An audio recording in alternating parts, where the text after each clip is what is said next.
This is a mock interview conducted by ForumIAS Academy. ForumIAS is India's leading academy for civil services preparation. ForumIAS now provides interview guidance support for CAPF, Indian Forest Service, apart from civil services personality tests for its students.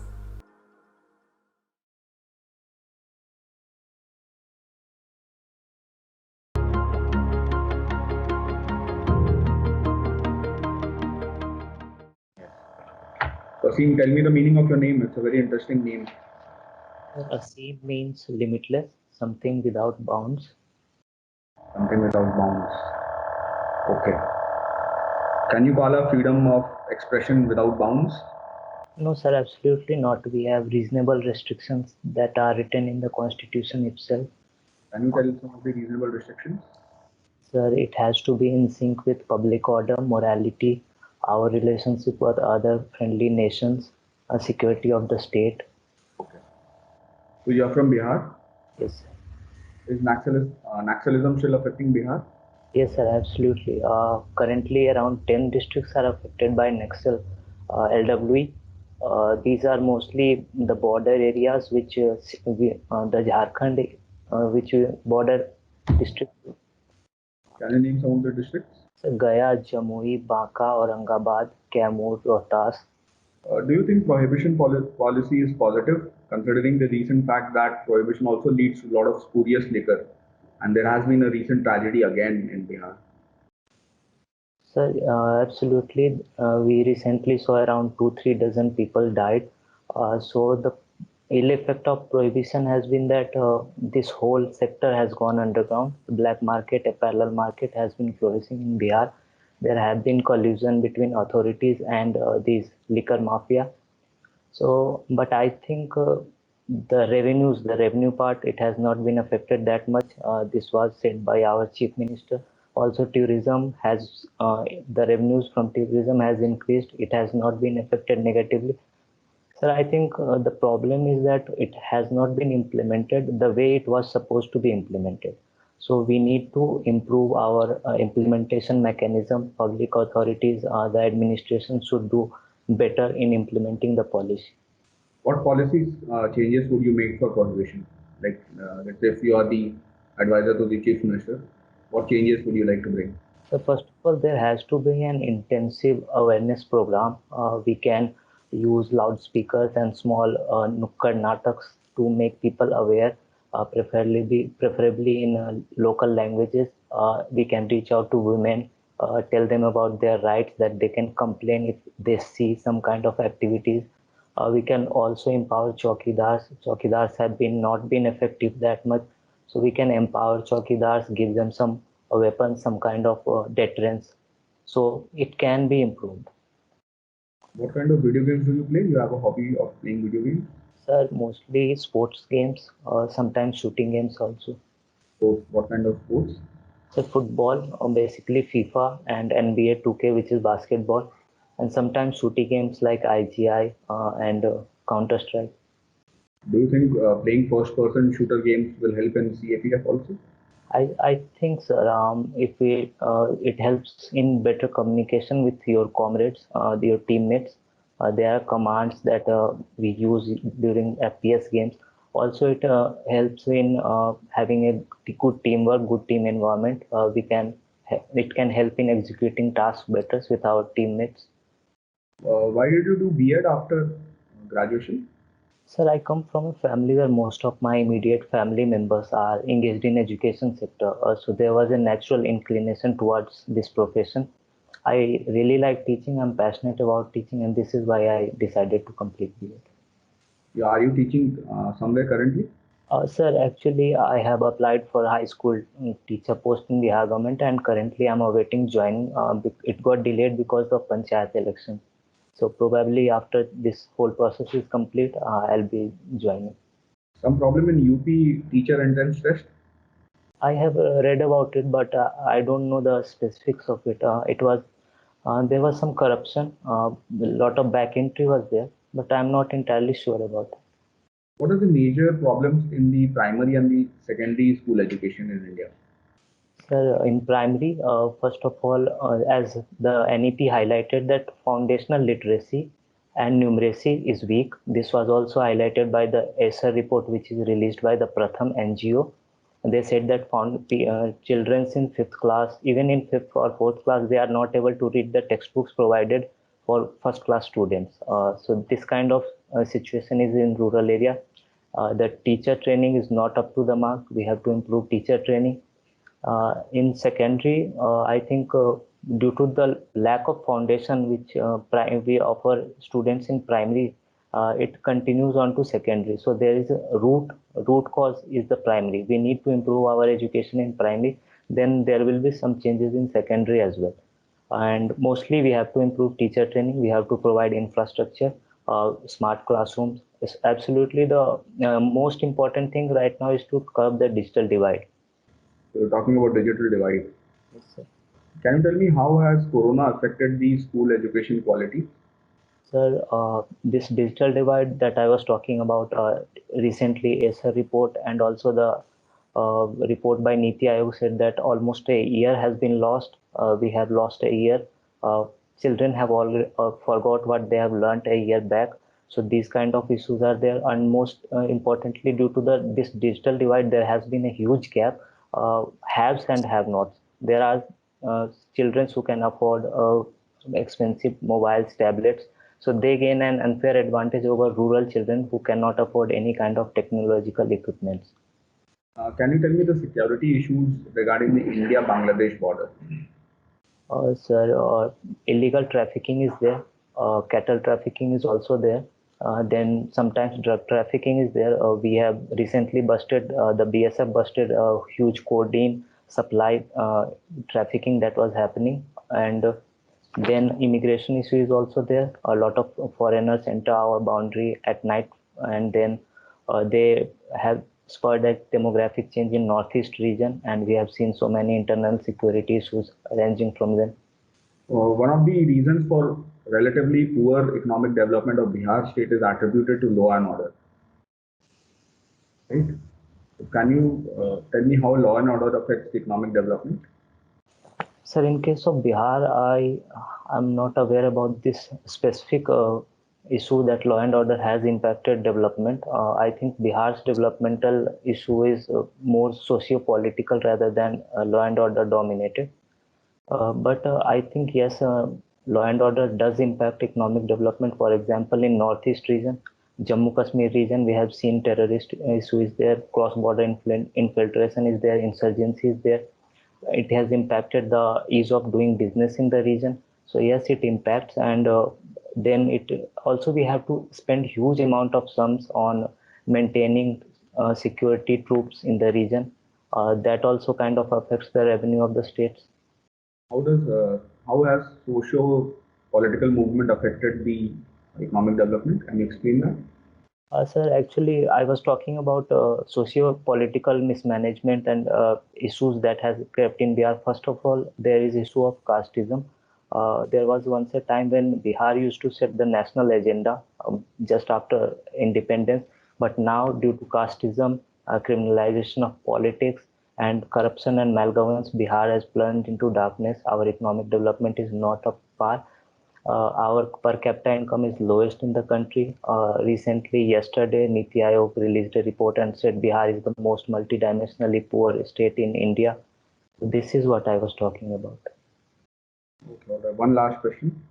Uh, what are the major causes of fratricide in the CAPFs? Uh, yes, sir. The recent mishap which happened in Chhattisgarh, the primary reason was that he was suffering from some personal issues, and then there was some kind of teasing between, which was friendly banter, but he took it in wrong way and he fired upon his own comrades. I think there is lot of frustration in CAPFs because they serve away from their family. They cannot keep their family with themselves. They get very less holidays, and apart from all, there is not men are supposed to be strong, so they are not supposed to share their feelings with their comrades, and they keep piling it up, and sometimes it just blows up.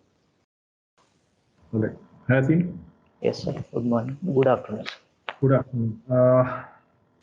I'll start by asking a few questions about Bihar itself. So, like you said, that Bihar came last in the MPI, right? So can you tell me how that can be improved? We did not talk about how the improvement can be made. Yes, so first of all, we have to address the migration issue. Almost 50% of our population is affected by migration.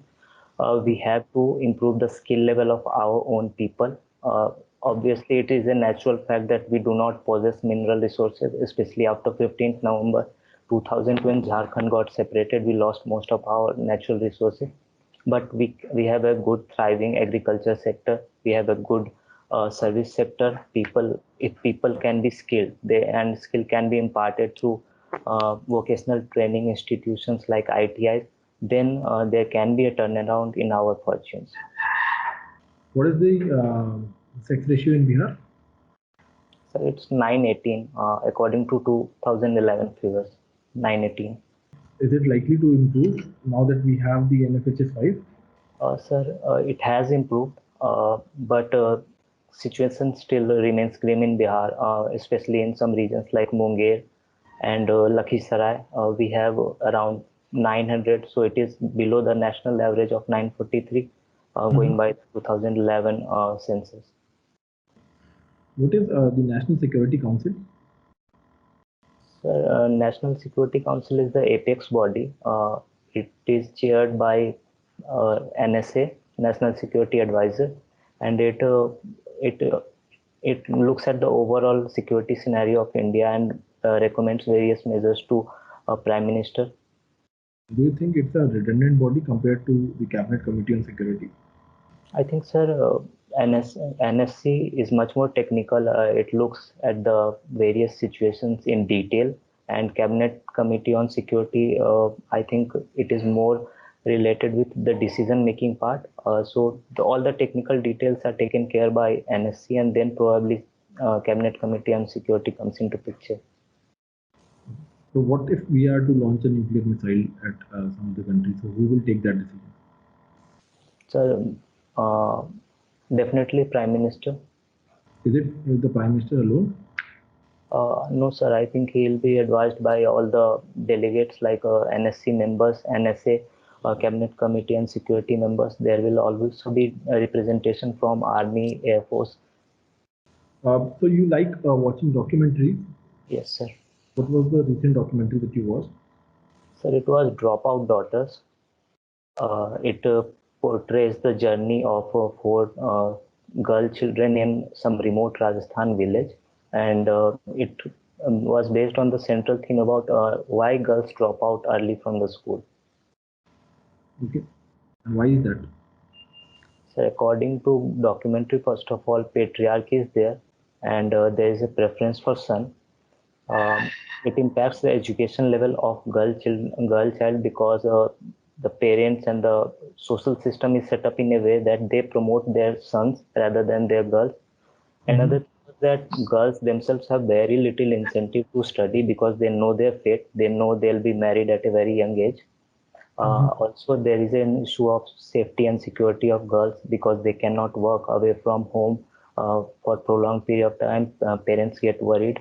Another thing is that digital illiteracy, because in one of the parents said that लड़कियां बिगड़ जाती हैं, they get spoiled, so they don't give them tablets, mobiles and laptops. So this kind of regressive mentality is there in these hamlets. So these were some of the issues that were talked about in the documentary. What are the reforms that you would suggest for the paramilitary forces? Sir, first of all, as far as CAPF is concerned, I think they should be given their separate cadres because the manning of IPS officers at the higher upper echelons, it impacts the morale of the forces, especially the officers, lower level officers like organized group services. Another thing is that we have to develop some kind of mechanism to deal with issues like fratricide, which recently happened. Also, we have to have an umbrella authority that kind of coordinate between various agencies involved in places like Chhattisgarh, because there is ITBP, there is CRPF, there is state police. So multiplicity of agencies is another problem that kind of hampers our ability to deal with the problem. Okay. You also mentioned that you like teaching. Yes, sir. Why do you think there is a general sense in the society that being a teacher is a bad thing? Sir, mostly because ours is a status-oriented society, status-driven society, and people think the jobs of DM, SP, and other officers in army, NDA, these kind of jobs are the much sought out after. So there is not much even material benefit arising out of teaching because the pay and the wages are very low in government sector, and they cannot teach in private sector because they are bound by their code of conducts and all. So I think even material benefits are not there, and even the status is not high because of the social structure. We are a status-driven society, and we look for some higher socioeconomic status. So, last question to you is, if nothing works out, will you go on and become a teacher? Sir, I'll be happy to do it. I don't have any issues with it. It is my passion. So yes, if nothing work out, teaching is a very good option.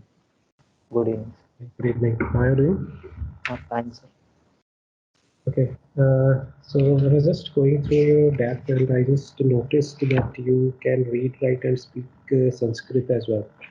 Completely misunderstood that thing. I was told by someone else, if you have done matriculation in Sanskrit, then you should read, write, and everything on that. Okay. So how comfortable are you in speaking Sanskrit? It's very not. What is your proficiency? You can just read and write in that case. Yes, sir. Yes, sir. Okay. Do you think that Sanskrit is a neglected language in India? Sir, I think I beg to differ because I think there have been a lot of fanfare around Sanskrit. Even it is taught in some foreign universities. We recently saw this Interstellar movie, which was there. There was a computer system and Sanskrit language was in there. So I think maybe, but not. No, I was talking from the perspective of Indian education system. Do you think that Sanskrit should be part of the school curriculum as Absolutely. mandatory subject? Yes, sir, absolutely. I think it's a part of our heritage. It is one of the oldest, it is the oldest language in our existence. So I think it should be promoted. Okay, so you had just written this thing that you were awarded for Inspire Award for Bicycle Mobile Charging Unit. So what Yes. exactly is this project? Yes, sir. Sir, in this project, I basically saw this dynamo and bulb concept which was there in the bicycles in rural areas. I modified the system along with help from my teachers, and then I used a step-up booster and a DC motor and connected it in series. And then the voltage output was there. It was very little, but it charged the simple feature phones. So this was the whole idea of the project. So how much backup, how much charge it was able to provide? I mean, how much cycling do you have to do to, say, charge the battery by 50%? So that is the issue because frequent braking and accelerating, then it could damage the mobile phone. I myself burnt one, short-circuited one mobile phone while in the process. So you have to have constant acceleration so that a stable voltage is there to charge the mobile phone. Okay, so you have to constantly travel, or can you just park the bicycle and just keep on rolling the rear wheel and will it charge them? Yes, sir. It will charge them, but again there will be some issues. It will be longer charging time. So you don't see a scale in this one. Do you see a scale that is this can be modified or improved and then provide some kind of maybe not just for the mobile batteries but for other electricity batteries as well? Do you think that there is a potential market for this in India, in rural India especially? So when I began on this project, it was in 2014, and there was electricity scarcity in our area. But now I see there is very little scarcity is there, even in our area, which is in village. So I think people will not be attracted to this idea of having a expensive setup because it costed me around 15 to 2000 rupees. And given the per capita income of villages and rural areas, I don't think it is a scalable idea. And also scarcity of electricity is not there anymore. So, in your opinion, has the connectivity, electricity connections, that condition has improved? Yes, sir.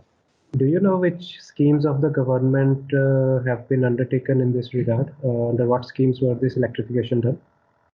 Sir, Ujala scheme was there, uh, under which Rural Electrification Corporation, we set a target of 100% of electrification. Okay. So we have made good strides in that. Okay. And you are saying that even the electricity supply is also good in rural areas. There is a very little instances of power outage. There have been incidences, prolonged outage, but I think overall the situation has improved because I have seen in my own area, my own backyard, there is a village and the electricity situation has very much improved in our region. Okay. So you have written that you had attended this high altitude trekking program.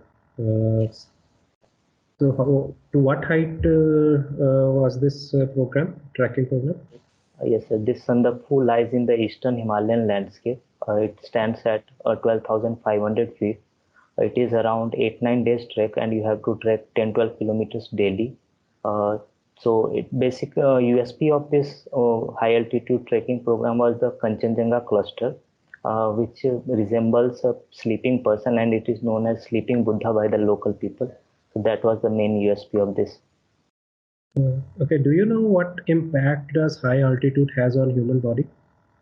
So palpitations are there, high altitude sickness is there. People get drowsy in those because atmospheric pressure is very low. So high altitude sickness is there. Palpitation, what did you mention? Sorry, I couldn't get that. Sir, basically heartbeat gets increased very much because heart starts pumping blood very fastly. Okay, And so was there any special training regarding this? no, sir. Actually, simple. It was a moderate trip, not very dangerous trip. So there was not any special training. Okay. Earlier in the interview, you mentioned that there are still 10 districts in Bihar which are impacted by the left-wing extremism. Have you heard about Ranveer Sena in this regard, in this context? Ranveer Sena, it was known in Bihar. It was notorious for. Do you know what that was about? But that was not related to LWE. That was because of the. It was anti-left-wing movement, right? Yes, sir. Anti-left-wing movement, but largely casteist equations were there. This Ranveer Sena, they came from some high socioeconomic status, Bhumihar community. Brahmeshwar Mukhia was the leader. So there was anti-casteist sentiment flowing around, and then Mandal politics was there. So the unique socioeconomic dynamics at that time fueled this movement, and there were massacres in villages. Later, he got killed, assassinated. And there is Salva Judham also. Have you heard about it? Salva Judham in Chhattisgarh? Sir, I have heard about it, but I'm not entirely knowing about this issue. So it was a vigilante group which took on the Maoist. Are you aware that Supreme Court had also passed on a judgment regarding this in the Nandini Sundar case? No, sir, I'm not aware about this. Do you think that vigilante groups should be involved in countering the left-wing terrorism, or should it be the sole responsibility of the state and the CRPF or the other forces to counter the movement or the left-wing extremism? I think, sir, there are enough forces in India, and already I have seen the report. K. Vijay Kumar is a senior IPS officer, retired. He said that this presence and this movement is rotting. We don't need any vigilante group to aid and support our security forces. Our security forces are enough. So what kind of documentaries do you watch? Any particular genre? Sir, historical biographies mostly, and contemporary as well, contemporary issues. Okay, historical in the. Can you just give some example? Sir, I saw this documentary, The War That Changed Everything. It was about World War II. It documented the various official side of the whole war. So, what was the learning that you got from the documentary? The main thing I learned that there are internal machinations that happen all the time, which never go out in public. These high-ranking officials, they sit and they decide the fate of the humanity with a pen stroke. The whole theme was that some internal documents were shown and it was deliberated upon. It basically so that what we see, the media gives us, and what actually happens is very different. So do you think that it is happening in today's India as well? Sir, there have been. Independent, or is the media have their own biases pro or against government, or any political party, or against a political party, or against an ideology? Do you think that the media today is fair, or are there biases in the way they report the news? So there have been mixed reports about this. We have seen from a third person view, I think mostly neutral, sometimes pro-government, very rarely anti-government. So how do you think that it impacts our democratic setup? Media is a pillar of democracy, known as fourth pillar of democracy, and fair reporting, it gives a message to the people that the people we have selected in a democracy, the citizens are the supreme. So we have selected some representatives, and if they are not working in our favor, they are working against the constitution. That should be highlighted by media because it's a fourth pillar of democracy, and a healthy functioning media is essential for development of our democracy. So do you think that Parliament should make a law regarding the regulation of media, both print and electronic? And are there any existing regulations regarding this? I think there is self-regulation as far as the television is concerned. Sir, I'm not aware about any specific law regarding this. All right. All right. I think that's it from my side.